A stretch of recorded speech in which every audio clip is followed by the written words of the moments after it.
Bienvenue sur Droit de la RDC. Notre vidéo d'aujourd'hui vous présentera le caractère exorbitant des accords de coopération militaire entre la France et certains pays africains. Suivez.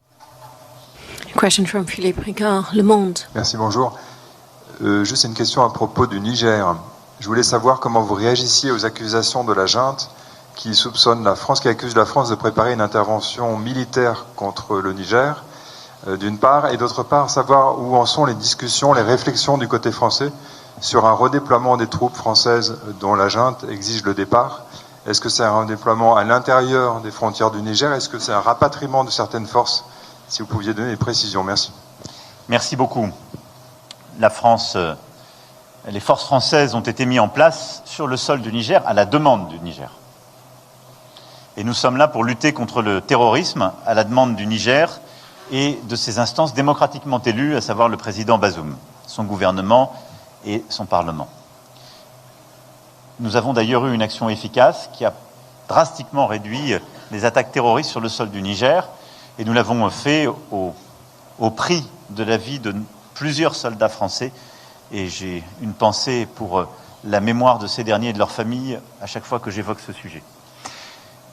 Un coup d'État depuis juillet dernier retient en otage un président démocratiquement élu. La France a une position simple, nous le condamnons, nous demandons la libération du président Bazoum et la restauration de l'ordre constitutionnel, et nous ne reconnaissons aucune légitimité aux déclarations des putschistes, puisque le président Bazoum n'a pas renoncé à son pouvoir.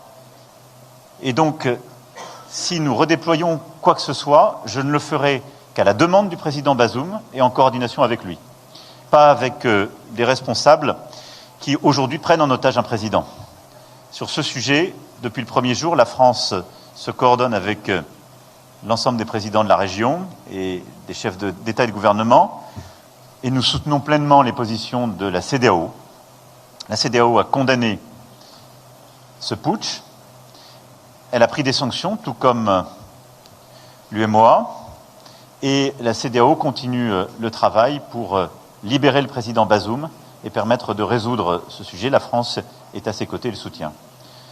Sur le reste, je n'ai pas d'intention, tant que la situation est celle-ci. Elle gèle en quelque sorte tout, puisque la seule personne avec qui nous avons légitimement parlé est le président Bazoum.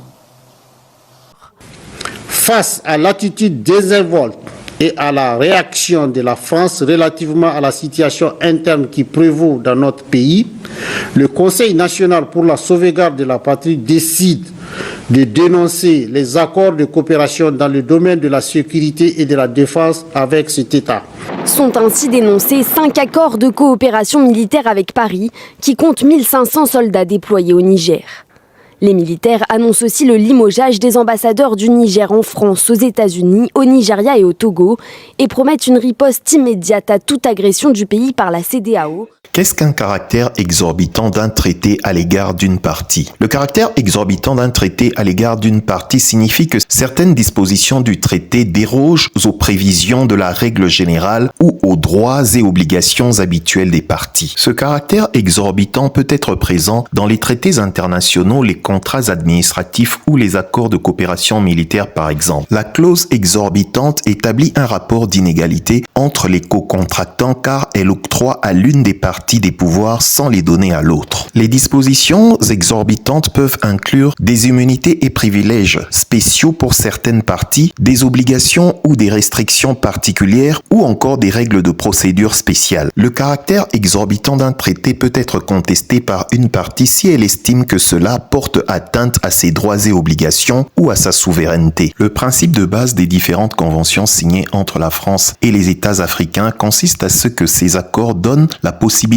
et le pouvoir à l'armée française d'intervenir sur le territoire des États concernés pour assurer leur sécurité intérieure en cas d'agression, de coup d'État ou de toute autre velléité susceptible de mettre en péril l'ordre hégémonique français sur le continent. Les conventions concernant la défense intérieure, encore appelées conventions de maintien de l'ordre, ont été signées par la République centrafricaine en août 1960, le Cameroun en février 1974, 1974, le Sénégal en mars 1974, le Congo le 18 mai 1960, le Tchad le 6 mars 1961, le Gabon le 18 mars 1961, la Côte d'Ivoire le 9 février 1962, le Niger le 14 mai 1961, le Madagascar le 4 juin 1962 et la Mauritanie le 16 février 1962. Les dispositions dans ces conventions de maintien de l'ordre prévoient que les États signataires confrontés à des difficultés de maintien de l'ordre à l'intérieur de leurs frontières peuvent, dans des conditions définies par les accords spéciaux, demander à la République française une aide pour faire face à ces difficultés. Par exemple, la convention entre le Togo et la France indique en son article 3 que, si l'évolution de la situation intérieure l'exige, le représentant de la République française, c'est-à-dire l'ambassadeur, peut, à la demande du gouvernement de la République du Togo, accorder l'appui d'unités de la gendarmerie et des forces armées françaises au maintien de l'ordre public dans le territoire de la République du Togo. Pourtant, le maintien de l'ordre à l'intérieur d'un État est de la responsabilité de cet État en vertu du principe de souveraineté. En effet, chaque État est le souverain sur son territoire et a le devoir de maintenir l'ordre et la sécurité de ses citoyens. Cela implique que l'État est responsable de la gestion des opérations de maintien de l'ordre et de la sécurité intérieure, ainsi que de la protection des droits et des libertés fondamentales des citoyens. Les autorités administratives sont responsables de la mise en œuvre des mesures de maintien de l'ordre dans le respect des règles de déontologie et des droits de l'homme. En cas de violation des droits de l'homme ou des libertés fondamentales,